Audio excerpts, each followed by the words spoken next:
Where is he?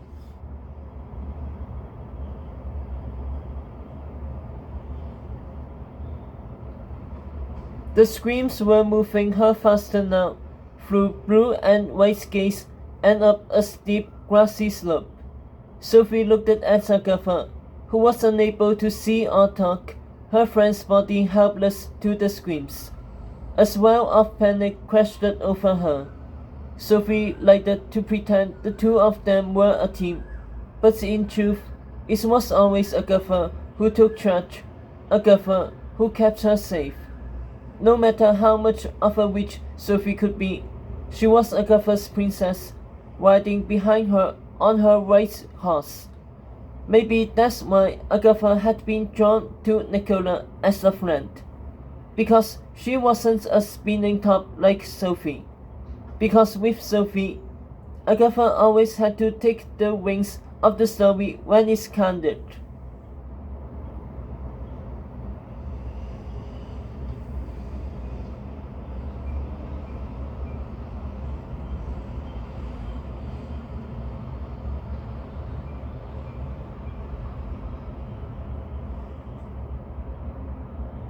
Only now the roles were reversed, with Agatha left helpless, which means at once it was Sophie who had the wings.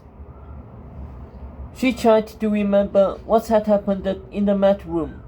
Slowly it all came back to her, the quest map with their classmates' names, the storybook that called Tedros a snake and the snake a lion, the new pen he thought would shatter their fairy tale forever.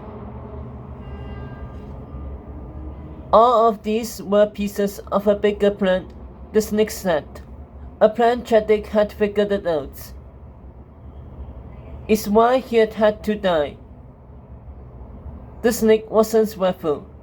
That much was clear.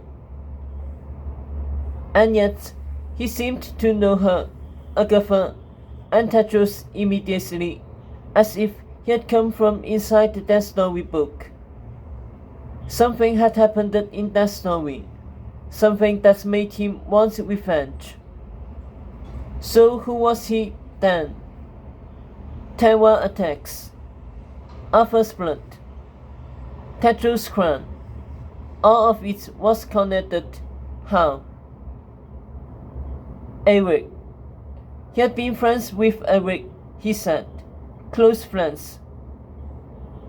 But Eric was dead, slain during the schoolmaster's war, so the snake and Eric had to have been friends before that. Could the snake have been a student at school?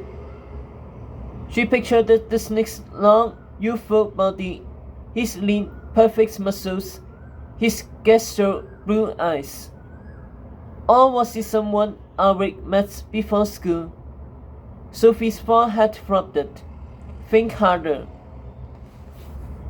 But all she could think about was the snake pinning her against the pillar with his minty Tedros scenes before he fractured into 1,000 ewes which came flying towards her.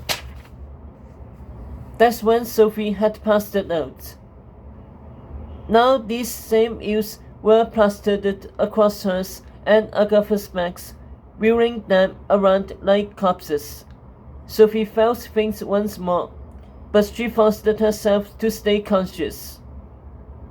The screams pushed the two girls down the hill, through a gathering mist, the fading sun infusing it with a bruised purple glow. Over the screams' loud bubbles, Sophie heard dark rumbling ahead. But she couldn't see anything but thick, grey fog. Sophie coughed. Not fog, smoke. Only now it was clearing and Sophie's eyes flared wide. The screams drove them smack into a screaming mob, brandishing fiery torches and weapons under a darkening sky. The crowd spread as far as Sophie could see in every direction, converging from 4 different kingdoms around a walled-off plot of land. The 4 points, Sophie thought, is where her questmates were headed on the Snake's quest map. Now, she and Agatha were heading there too. Sophie spotted Camelot's flag flying high above the 4 points. Chills went down her spine. The Snake was bringing them all there for a reason. Even so, the 4 points was still 100 yards off with at least 1,000 bodies in the way. The screams paid no mind, barreling straight for the jagged ice walls and thrusting the two girls into the crowd with reckless force. Sophie ducked her head, jammed between men and children and centaurs, screams gripping her tighter and tighter. She could hear the crowd as she squeezed it through. King Tetros is on his way with his knights, a haunted orc said to his family.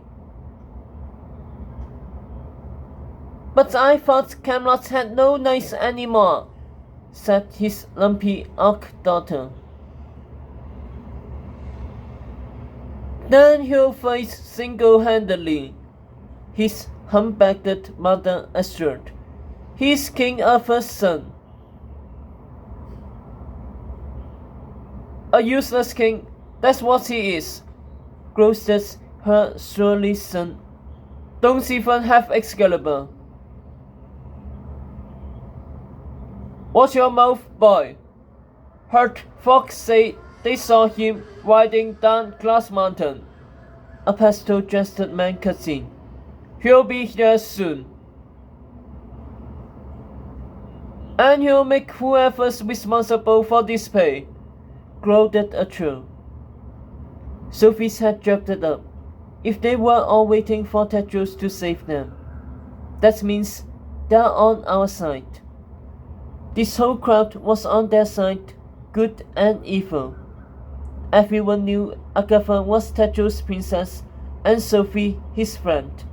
Everyone knew their fairy tale.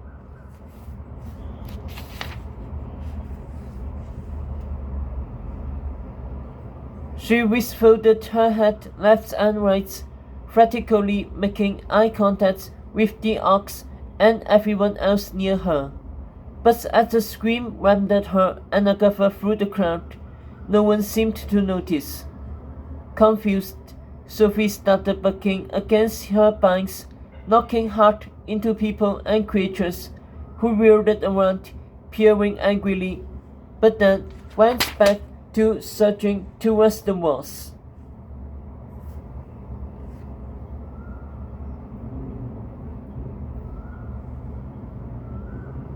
Undaunted, Sophie cried out, "Help!